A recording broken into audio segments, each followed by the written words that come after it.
The old phone buzzed on the wooden table. It was a Tuesday afternoon and the sun was soft outside Farhan's window. He was reading a book, lost in its pages. The buzzing sound made him jump a little. He looked at the screen. It was an unknown number. He picked it up and said, "Hello?" There was only silence on the other end. He could hear a faint sound, like someone breathing, but no one spoke. "Hello, is anyone there?" he asked again, his voice a little louder this time. Still there was no answer. After a few more seconds of quiet, he ended the call, feeling a bit puzzled. He put the phone down and went back to his book, but the silence from the call stayed with him. A few hours later, the phone buzzed again with the same unknown number. This time, Farhan let it ring for a moment. His ringtone, a gentle melody from an old film, filled the small room. He loved that song. It reminded him of simpler times, of days spent walking in the rain. He finally answered, ready to ask who was calling. "Hello?" he said, a hint of irritation in his voice.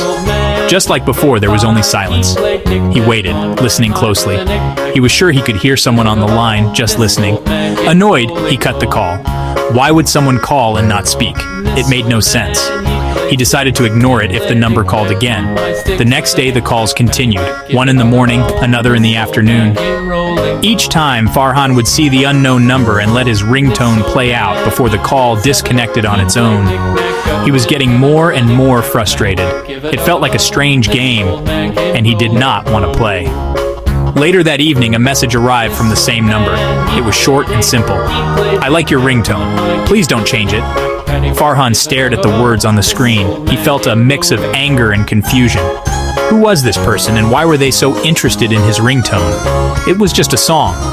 The message made him think. The ringtone was a song he and his ex-girlfriend Chandria used to love. They would listen to it together on quiet evenings. A part of him wondered if this was her, playing a strange trick on him. But that seemed unlikely. They had not spoken in over a year. He felt a small ache in his heart when he thought of her. He decided he would answer the next time and demand to know who was on the other end. This mystery was starting to feel heavy, like a stone in his pocket that he could not get rid of. He just wanted it to stop.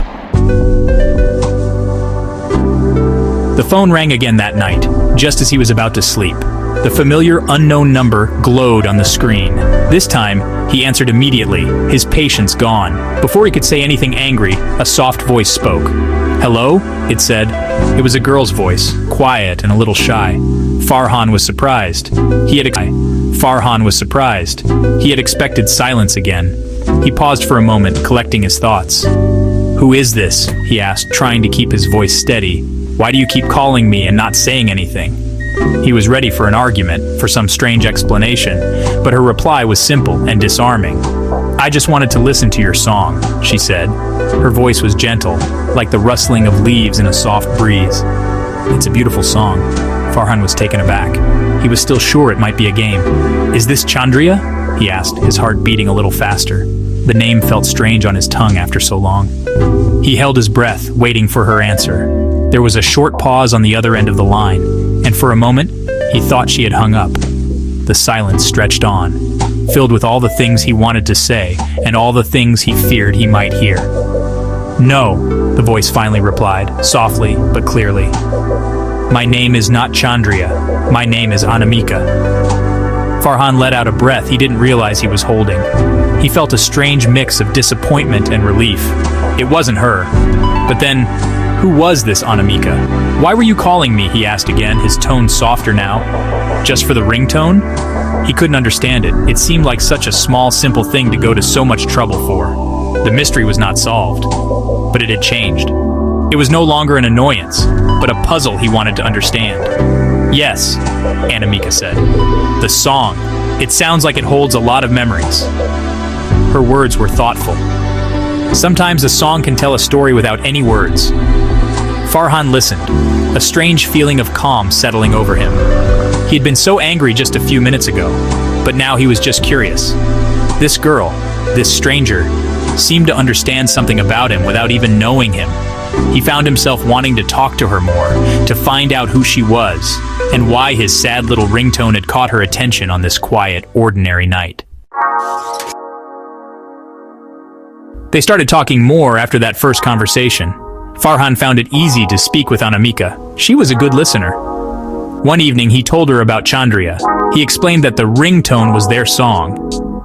"It's hard to forget someone," he said, his voice low. "It feels like a part of you is missing and you keep looking for it, even when you know it's gone forever."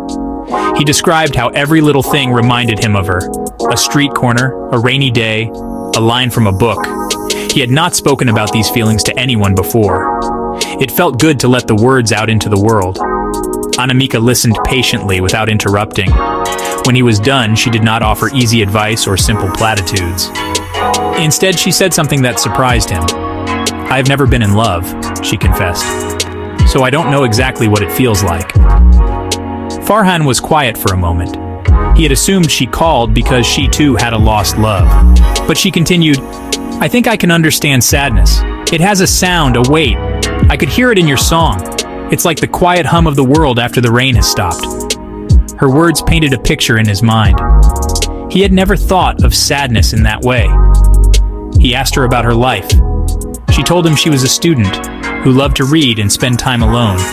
She said she often felt like an observer, watching the world and trying to understand the feelings of the people around her. "You don't have to experience everything to understand it," she explained. "Sometimes you can learn just by listening. Your song taught me something about love and loss, even though I have never known them myself." This idea was new to Farhan. He had always believed that you could only understand a feeling if you had lived it. But talking to Anamika made him see things differently. She was like a quiet pool of water, reflecting the world around her. He started to look forward to their calls. They would talk about everything and nothing. About books, about the sky, about their dreams for the future. Her friendship was becoming a small light in his life, showing him that it was possible to feel a connection without the heavy weight of the past. As the weeks turned into a month, Farhan's life began to feel different. The heavy feeling in his chest started to lift, little by little. He still thought of Chandria sometimes, but the memories were no longer as sharp or as painful. They were becoming like old photographs, faded at the edges. His conversations with Anamika were a big part of this change. She never told him to forget the past.